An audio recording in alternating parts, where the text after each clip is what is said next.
আসসালামু আলাইকুম। কেমন আছো সুপ্রিয় ছাত্রছাত্রীরা? আমি মোহাম্মদ লুৎফর রহমান, প্রভাষক, মালখানগর ডিগ্রি কলেজ, হিসাব বিজ্ঞান বিভাগ। আজকের ক্লাসটি চতুর্থ বর্ষের ছাত্রছাত্রীদের জন্য। তো চতুর্থ বর্ষে আমাদের এখন দুই ধরনের ছাত্ররা আছে তোমরা আমাদের মাঝে। একটা অংশ একটা পরীক্ষা দিয়ে করোনার কারণে পরীক্ষা বন্ধ হয়ে গেছে, আর আরেকটা অংশ হলো নতুন চতুর্থ বর্ষ। নতুন চতুর্থ বর্ষের পড়াশোনা এখনও শুরু হয়নি, তোমরা এখনও বইও কেনার সুযোগ পাওনি, যেহেতু ক্লাস থার্ড ইয়ার শেষ করার পরপরই তোমরা ক্লাসে আসার আগেই করোনা তোমাদের পড়াশোনাকে ব্যাপকভাবে বাধাগ্রস্ত করেছে। তো ফোর্থ ইয়ারের স্টুডেন্ট যারা আছো, নিউ ফোর্থ ইয়ার এবং ওল্ড ফোর্থ ইয়ার, সবার জন্য একটি গুরুত্বপূর্ণ সাবজেক্ট কেন বলছি, কারণ ওয়ার্কিং ক্যাপিটাল শুধু একটি চ্যাপ্টার নয়, এই ওয়ার্কিং ক্যাপিটালের উপর তোমাদের 100 মার্কসের একটি সাবজেক্টই রয়ে গেছে। তো এই চ্যাপ্টার, এটা তোমাদের যেমন একটি চ্যাপ্টার ঠিক তেমনি করে একটি সাবজেক্ট। তো প্রথমেই বলে নেই ওয়ার্কিং ক্যাপিটাল কি। ওয়ার্কিং ক্যাপিটাল বলতে বোঝায় চলতি সম্পদ এবং চলতি দায় রক্ষণাবেক্ষণের জন্য প্রতিষ্ঠানের যে তহবিল থাকে, সেই তহবিলটাকে তোমার চলতি মূলধন বা ওয়ার্কিং ক্যাপিটাল বলে। উপরে লিখেছি ওয়ার্কিং ক্যাপিটাল সমান current asset minus current liability. এ দ্বারা বোঝাচ্ছে চলতি সম্পদ থেকে চলতি দায় বিয়োগ করলে আমরা ওয়ার্কিং ক্যাপিটাল পাই, বা ওয়ার্কিং ক্যাপিটাল বা কার্যকরী মূলধন। চ্যাপ্টারটিতে তোমাদের কিছু বেসিক কনসেপ্ট প্রয়োজন আছে।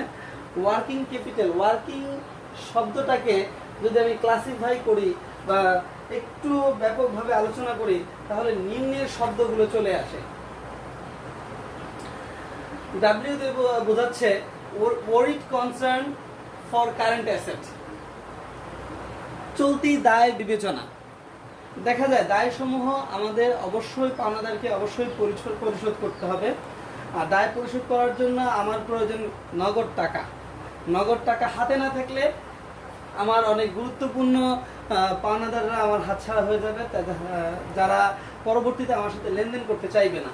তাই আমি চাইবো যে ক্যাশ এমন একটা পজিশনে রাখা যাতে কারেন্ট লাইবিলিটি নিয়ে আমাকে টেনশনে পড়তে না হয়।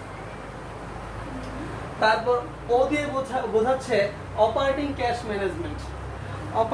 অপারেটিং ক্যাশ ম্যানেজমেন্ট মানে পরিচালন নগদ ব্যবস্থাপনা। দেখা যায় নগদ এমন একটা পজিশনে রাখতে হবে যাতে কোনো একটা পরিস্থিতিতে আমার হাতে যে নগদ টাকা থাকবে তা দিয়ে আমি সমস্ত কার্য পরিচালনা করে মোটামুটি একটা কাভারেজ দিতে পারি। যেমন হঠাৎ করে আমার ইনভেন্টরি শেষ হয়ে গেছে, তখন আমার ইনভেন্টরি কিনতে হবে। তো ইমার্জেন্সি ইনভেন্টরি কিনতে গেলে আমার নগদ প্রয়োজন হবে। তারপর দেখা যায় কোনো একজন পাওনাদার আমার কাছে টাকা পাবে, ইমার্জেন্সিভাবে আমাকে টাকা পরিশোধ করতে হবে, সেজন্য আমাকে ক্যাশ ম্যানেজমেন্ট সম্পর্কে একটা চিন্তা ভাবনা আগে থেকে রাখতে হবে। রিসিভেবল ম্যানেজমেন্ট অর্থাৎ আমি যে মানুষের কাছে টাকা পাবো বা প্রাপ্য হিসাব বা প্রাপ্য বিল সমূহ, সেগুলো নিয়ে আমাকে মাথায় রাখতে হবে যে প্রাপ্য হিসাব সমূহকে তাগাদা দেওয়া বা অ্যানালাইসিস করা যে কোন প্রাপ্য হিসাবগুলো আমি এখন পাবো আর কোন প্রাপ্য হিসাবগুলো পাবো না, কোন প্রাপ্য হিসাবগুলো ব্যাড ডেটস হওয়ার সম্ভাবনা আছে, এই বিষয়গুলো নিয়ে বিবেচনা করবে রিসিভেবল ম্যানেজমেন্ট। যেহেতু তোমরা ফোর্থ ইয়ার স্টুডেন্ট, তাই তোমাদের ব্যাড ডেট সম্পর্কে আর পুনরায় আলোচনার প্রয়োজন মনে করি না। তোমরা এগুলো first year, second year, third ইয়ারে অনেক ভালোভাবেই পড়েছ। কে দিয়ে বোঝাচ্ছে knowing the operating cycle. Operating cycle সম্পর্কে জানা। ইনভেন্টরি ম্যানেজমেন্ট বলতে বোঝায় আজকে আমার কাছে গোডাউনের যেই পরিমাণ ইনভেন্টরি বা মজুত পণ্য রয়ে গেছে, সেই মজুত পণ্য উৎপাদনের জন্য উৎপাদন করতে করতে হঠাৎ করে মজুত পণ্য শেষ হয়ে গেলে আমার নতুন মজুত পণ্য কেনার জন্য টাকা থাকলো না। টাকা না থাকলে প্রতিষ্ঠানের উৎপাদন বন্ধ হয়ে যাবে। তো ওইরকম একটা বিপদের মুহূর্তে আমার নগদ বড় শক্তি। নগদ টাকা ছাড়া তখন ব্যবসা পরিচালনা করা অসম্ভব। তাই আমাকে মাথায় রাখতে হবে প্রতিষ্ঠানের ক্যাশটাকে এমন একটা পজিশনে রাখা বা ইনভেন্টরিটাকে নিয়ে এমন একটা চিন্তা ভাবনা করা যাতে পুনরায় পণ্য আসার আগে উৎপাদন বন্ধ না হয়ে যায়। And non-cash current asset maintenance. Non-cash current asset maintenance. For example, তোমরা জানো non-cash current asset বলতে বোঝায় accounts receivable, notes receivable, supplies, working capital, finished goods, আরো অন্যান্য উপাদানগুলো রয়েছে যেগুলা নন ক্যাশ কারেন্ট অ্যাসেটের মধ্যে থাকে। এগুলো সঠিকভাবে মেনটেনেন্স না করতে পারলে আমাকে পরিবর্তিত পরিবেশে হঠাৎ করে একটা এমন একটা পরিস্থিতির সম্মুখীন হতে হবে যেটা আমার প্রতিষ্ঠানের সুনাম নষ্ট করতে পারে। G, getting information on optimum financing mixed for working capital. এর দ্বারা বোঝাচ্ছে চলতি মূলধন সংগ্রহের কাম্য অর্থায়ন ও মিশ্রণ সম্পর্কে ধারণা অর্জন। এই সম্পর্কে যদি সঠিক ধারণা আমার না থাকে তাহলে আমাকে কিন্তু মুসিবতে পড়তে হবে। দেখা যায় ওয়ার্কিং ক্যাপিটাল পূর্বেই বলেছি যে নগদ টাকার ব্যবহার বা প্রতিষ্ঠানের চলতি সম্পদ সমূহের সঠিকভাবে ইউটিলাইজেশন কে মূল বোঝানো হচ্ছে। Mainly working capital represent current asset. Current অ্যাসেটকে এটা সবসময় মূল্যায়ন করতে হয়। পূর্বেও বলেছি, আবারও বলছি, কার্যকরী মূলধন বা ওয়ার্কিং ক্যাপিটাল এর 4টা মূল উদ্দেশ্য থাকে। 1 নম্বর উদ্দেশ্য চলতি সম্পদ রক্ষণাবেক্ষণ করা, চলতি দায়সমূহ, 2 নম্বর চলতি দায়সমূহ সঠিক সময়ে পরিশোধ করা, 3 নম্বর ইনভেন্টরি ম্যানেজমেন্ট বা মজুত পণ্য ব্যবস্থাপনা করা, 4 নম্বর স্টেপে যেটি রয়েছে তা হলো স্থায়ী মূলধন সমূহ রক্ষণাবেক্ষণ করা। স্থায়ী মূলধন দেখা যায় ওয়ার্কিং ক্যাপিটালের মাত্রা বেশি হয়ে গেলে তখন আমি একটি স্থায়ী মূলধনের কথা ভাবতে পারি। স্থায়ী মূলধন প্রতিষ্ঠান নতুনভাবে প্রতিস্থাপন করতে পারি বা নতুনভাবে আনতে পারি।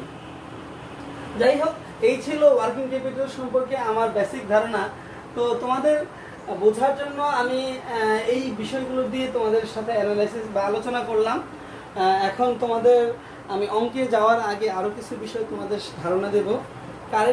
বেসিক্যালি কারেন্ট অ্যাসেট এবং কারেন্ট লাইবিলিটিগুলো কোনগুলা। কারেন্ট অ্যাসেট এবং কারেন্ট লাইবিলিটি না বুঝলে তুমি কখনোই ওয়ার্কিং ক্যাপিটাল করতে পারবে না। সাধারণত কারেন্ট অ্যাসেটগুলো আমি বলছি, তোমরা লিখে নিতে পারো। একটা প্রতিষ্ঠানের নগদ টাকা বা ক্যাশ কারেন্ট অ্যাসেটের অন্তর্ভুক্ত। ক্যাশ, ব্যাংক, র material, stock for work in process, stock for finish goods, other current asset.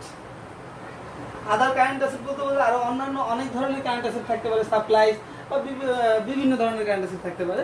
এই কারেন্ট অ্যাসেট বলতে এগুলোকেই বোঝায়। বা প্রিপেড এক্সপেন্সও কারেন্ট অ্যাসেটের অন্তর্ভুক্ত, বা অ্যাক্রুড ইনকাম কারেন্ট অ্যাসেটের অন্তর্ভুক্ত। কারেন্ট লাইবিলিটি বলতে বোঝায় এক্সপেন্সগুলোকে ডিউ রাখা বা প্রতিষ্ঠানের যে কোনো খরচ বকেয়া থাকলে তাকে কারেন্ট লাইবিলিটি বোঝায়। Accounts payable current liability, bank overdraft বা ব্যাংক জমাতিরিক্ত কারেন্ট লাইবিলিটির অন্তর্ভুক্ত, এবং আরও অনেক আদার কারেন্ট লাইবিলিটি থাকতে পারে। তো অঙ্ক করার জন্য আমাকে কারেন্ট অ্যাসেট এবং কারেন্ট লাইবিলিটিগুলো ভালোভাবে চিনতে হবে। যখন আমি কারেন্ট লাইবিলিটি এবং কারেন্ট অ্যাসেটগুলো চিনতে পারবো তখন আমি তখন অঙ্কে যেতে পারবো। এবং অঙ্কে যাওয়ার পরে আমাকে কিছু কিছু বিষয় মাথায় রাখতে হবে।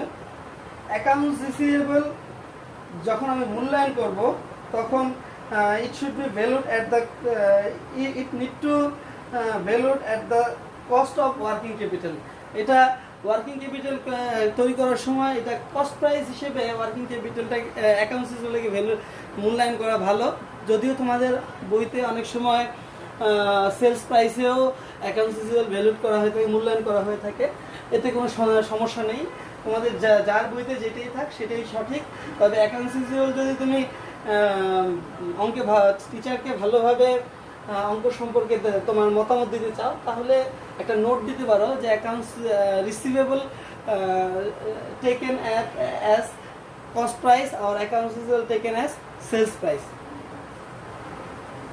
এরপরে আরেকটা জায়গায় অঙ্ক করার সময় তোমার একটু সমস্যায় পড়তে হতে পারে, তা হলো তোমার WIP বা work in process, work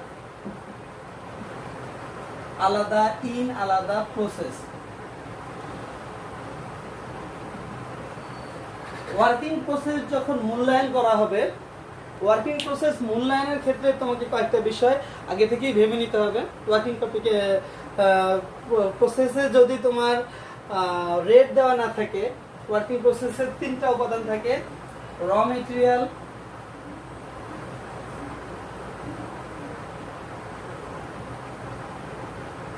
labour, overhead.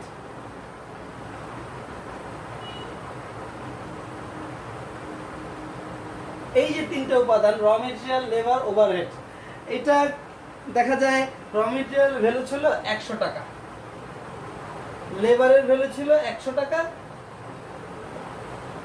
ওভারহেডের value ছিল 100 টাকা।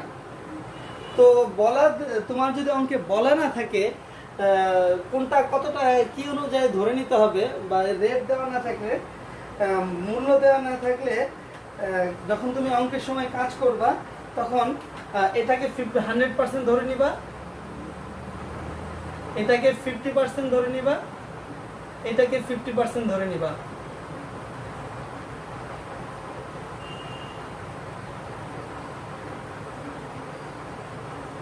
এই হলো টোটাল ওয়ার্কিং ক্যাপিটালের ভ্যালু নির্ণয় করার সিস্টেম।